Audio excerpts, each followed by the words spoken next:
Hello friends, welcome back to my channel. So friends, अगर आप भी इंग्लिश रीडिंग सीखना चाहते हैं, मतलब हिंदी मीनिंग के साथ आप इंग्लिश का बुक पढ़ना चाहते हैं, आप इंग्लिश का कोई भी बुक पढ़ लेते हैं, कोई भी स्टोरी पढ़ लेते हैं, बट उसका हिंदी मीनिंग आपको समझ में नहीं आता है, तो मैं इस वीडियो में आपको बताऊंगा कि कैसे आप इंग्लिश रीडिंग कर सकते हैं हिंदी मीनिंग के साथ। मतलब इसका जो भी स्टोरी पढ़ेंगे उसका हिंदी मीनिंग आपको साथ ही साथ बताएंगे, और सारे जितने भी सेंटेंस है, जितने भी वर्ड्स होंगे उसको भी एक्सप्लेन करेंगे।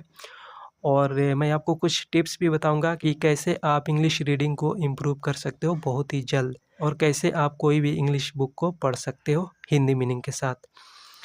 तो ये देखो, ये 4th क्लास का बुक है। तो सबसे पहले आपको एक काम करना होगा, अगर आप सचमुच हिंदी मीनिंग के साथ इंग्लिश का बुक कोई भी पढ़ना चाहते हैं, तो आप जितने भी छोटे छोटे क्लास के बुक हैं सरकारी स्कूल वाले, जैसे क्लास 2 हो गया, क्लास 3 हो गया, क्लास 4th हो गया, उसको ले लें। छोटे छोटे क्लास के बुक को, या प्राइवेट स्कूल का भी बुक ले सकते हो। क्लास 2, क्लास 3, क्लास 4th का। सरकारी स्कूल का जो इंग्लिश बुक होता है उसमें जो सेंटेंस होता है, जो वर्ड होता है, आपको समझ में पूरा आ जाएगा। छोटा छोटा सेंटेंस होता है, आपको पूरा का पूरा समझ में आ जाएगा। तो ये है 4th क्लास का बुक, और इसमें सबसे अच्छी बात है, यहाँ पे नीचे आपको वर्ड भी देखने को मिल जाएगा। जो भी इसमें वर्ड यूज हुआ होगा इस कहानी में, आपको यहाँ पे वर्ड मीनिंग भी नीचे देखने को मिल जाता है। तो यहाँ से भी वर्ड मीनिंग को देखकर आप इसका हिंदी मीनिंग समझ सकते हो थोड़ा थोड़ा। तो यहाँ पे मैं थोड़ा सा आपको टिप्स भी बता देता हूँ। आपको क्या करना होगा, आपको वर्ड मीनिंग सबसे पहले याद करना होगा। पहले वर्ड मीनिंग आपको याद करना होगा। वर्ड मीनिंग का नॉलेज होगा तो आपको जो भी इसमें वर्ड देखेंगे उससे आप थोड़ा थोड़ा मीनिंग निकाल पाएंगे, समझ पाएंगे। और ज़्यादा इम्प्रूव करने के लिए, पूरा का पूरा स्टोरी समझने के लिए, आपको तो बेसिक ग्रामर का नॉलेज होना चाहिए। बेसिक ग्रामर का नॉलेज होगा तभी आप उसका हिंदी मीनिंग पूरा अर्थ के साथ आप समझ पाएंगे। तो आपको समझ में आ गया, सबसे पहले वर्ड मीनिंग ज़रूरी है, और उसके बाद बेसिक ग्रामर का नॉलेज। मतलब जैसे टेंस हो गया, वॉइस हो गया। टेंस वॉइस बहुत ही ज़रूरी है इंग्लिश रीडिंग के लिए, उसका हिंदी समझने के लिए, कोई भी कहानी पढ़ने के लिए। तो चलिए, ये तो टिप्स हो गया, आपको ये ध्यान रखना है। और उसके साथ ही साथ आपको एक नोटबुक बनाना है। नोटबुक में जो भी स्टोरी आप पढ़ेंगे, उस वर्ड को, जो भी नया वर्ड आपको स्टोरी में मिलेगा उसको नोट करते जाना है। और जब भी स्टोरी पढ़े, जब भी कहानी पढ़े, उस वर्ड को यहाँ पे सामने रखना है और उसको देखना है और फिर पढ़ना है इंग्लिश को। तो ये तो टिप्स हो गया, इस तरीके से आप इम्प्रूव कर सकते हो इंग्लिश स्पीकिंग। तो चलिए, इस कहानी को हम पढ़ेंगे। ये 4th क्लास का बुक है, और ये चैप्टर 2 है। चैप्टर 1 में था, एक पोएम था, तो पोएम में आपको थोड़ा सा दिक्कत हो सकता है, इसलिए आप स्टोरी से स्टार्ट करें। तो हम स्टोरी से यहाँ पे स्टार्ट करते हैं। ये कहानी है मुरलीज मैंगो ट्री। यहाँ पे मुरलीज, यहाँ पे एपस्ट्रोफी एस दिया गया है, इसको एपस्ट्रोफी एस बोलते हैं। इसका मतलब होता है ऑफ होता है, और ऑफ का मतलब होता है का। इसका मतलब हो जाएगा मुरलीज। मुरलीज का मतलब हो जाएगा मुरली का मैंगो ट्री, मतलब मुरली का आम का पेड़। मैंगो मतलब आम होता है, ट्री मतलब पेड़ होता है। तो ये हेडिंग तो आपको समझ में आ गया, मुरली का आम का पेड़। अब यहाँ पे कहानी स्टार्ट होता है। यहाँ पे दिया है, one day Murali ate a mango. One day मतलब होता है एक दिन, मुरली किसी लड़के का नाम है, एट, एट दिया गया है यहाँ पे, ईट का भी टू है, ate a mango. One day Murali ate a mango मतलब एक दिन मुरली ने आम खाया।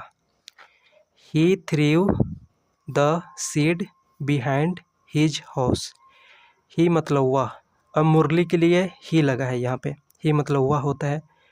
थ्रीव, थ्रीव मतलब फेंका होगा, थ्रो का भी टू है, थ्रीव। द सीड, सीड मतलब बीज, बिहाइंड मतलब पीछे, हिज हाउस मतलब उसके घर, बिहाइंड हिज हाउस मतलब उसके घर के पीछे। He threw the seed behind his house, उसने अपने घर के पीछे बीज को फेंक दिया। बीज मतलब जो आम का बीज है, मतलब जिसे गुठली बोलते हैं, गुठली को अपने घर के पीछे फेंक दिया। अब यहाँ पर है many months later. Many, many मतलब होता है कई, कई या बहुत। तो यहाँ पे कई होगा, मैनी मंथ्स मतलब कई महीने, लेटर मतलब होगा बाद में, बाद में। तो मतलब इसका हो जाएगा मैनी मंथ्स लेटर मतलब कई महीनों बाद। He saw a plant. He saw, he मतलब मुरली, वह, ही मतलब वह होगा, मुरली के लिए लगा है। वह, सा मतलब देखा, सी का V2 है सॉ। अ प्लांट, ही सा अ प्लांट मतलब उसने एक पौधा देखा। He watered the plant every day. He मतलब वह, वाटर्ड मतलब पानी पटाया, यह भी V2 है। The plant every day, every day मतलब प्रत्येक दिन, तो इसका मतलब हो जाएगा he watered the plant every day मतलब उसने प्रत्येक दिन पौधों को पानी पटाया, मतलब पौधों में पानी डाला। The plant grew into a big mango tree. The plant grew, grew मतलब होगा बड़ा होना, बड़ा हो गया। Into a big mango tree, big मतलब बड़ा, मैंगो मतलब आम, ट्री मतलब पेड़। तो the plant grew into a big mango tree, जो पौधा था वो एक बड़ा आम का पेड़ हो गया। Every summer, every summer, every मतलब प्रत्येक, समर, समर मतलब गर्मी, प्रत्येक गर्मी में many mangoes grow on it. Many मतलब बहुत सारे होगा, मैंगोज मतलब आम, ग्रो मतलब उपजना, फलना, मतलब फलना होगा। ऑन इट, ऑन इट मतलब पेड़ पर। तो यहाँ पे हो जाएगा every summer many mangoes grow on it, प्रत्येक गर्मी में। तो आपको पता है गर्मी के दिन में आम फलता है, मतलब हर साल गर्मी में इस पे बहुत सारे आम फलते हैं। Murali and his friends eat them. Murali and his friends, his मतलब उसके दोस्त, हिज फ्रेंड्स मतलब उसके दोस्त। ईट देम, ईट मतलब खाना, देम मतलब यहाँ पे आम के लिए देम लगा है। मुरली और उसके दोस्त उन्हें खाते हैं, मतलब आम को खाते हैं। अब यहाँ पर है now Murali has become old.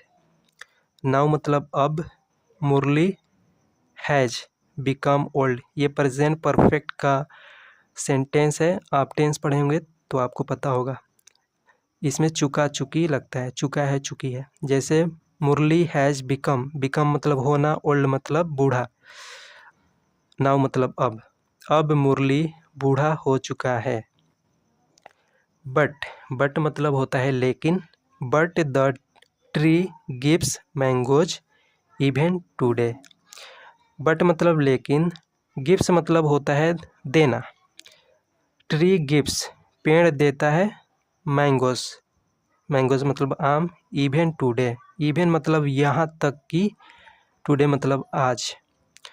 तो इसका मतलब हो जाएगा but the tree gives mangoes even today, लेकिन पेड़ आज भी आम देता है। मुरलीज चिल्ड्रेन, यहाँ पे मुरलीज आ गया, मुरलीज मतलब मुरली का, चिल्ड्रेन मतलब बच्चे, मुरली के बच्चे, अल्सो मतलब भी, ईट मतलब खाना, द मैंगोज। इसका मतलब हो जाएगा Murali's children also eat the mangoes, Murali के बच्चे भी आम खाते हैं। तो ये कहानी का पूरा मतलब हो गया।